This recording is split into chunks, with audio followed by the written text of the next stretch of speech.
പടം കിട്ടില്ല പടമാണ്. അതായത് ഹൊറർ 4 ജോണറിൽ വരുന്നുണ്ട്. ഒരു ഹൊറർ, ഫാമിലി, ഇൻവെസ്റ്റിഗേഷൻ, ത്രില്ലറായിട്ട് വരുന്ന ഒരു കിടില പടമാണ്.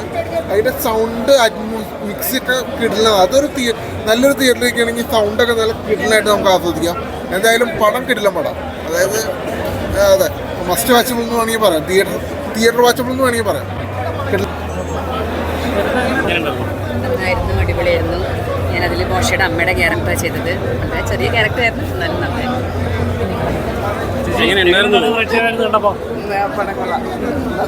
ഓഡിയൻസിന്റെ കൂടെ കണ്ടപ്പോൾ എങ്ങനെ ഉണ്ടായിരുന്നു എക്സ്പീരിയൻസ്? സന്തോഷമായി. നല്ല മൂവിയാണോ?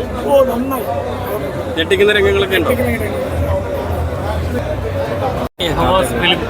Watching with audience.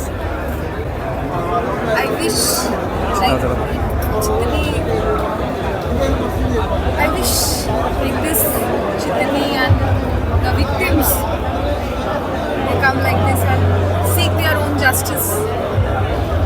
I'm little touched. I think you are too much emotional. I can see. I'm little touched.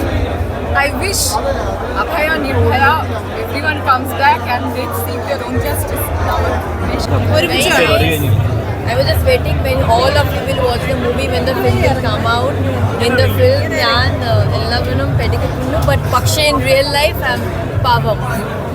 So I'm very excited, emotionally connected with that. And Sir is the only one who has met Chitu. I will be forever grateful to Sir.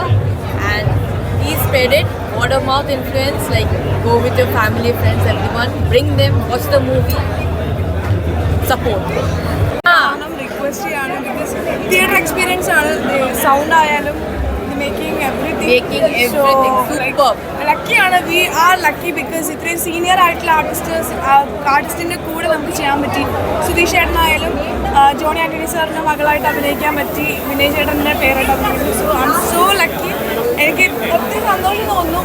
Like കുറച്ച് എമോഷണലായി. ഒരു good message തരുന്നൊരു മൂവിയാണ്.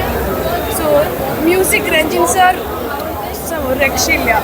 Direction everything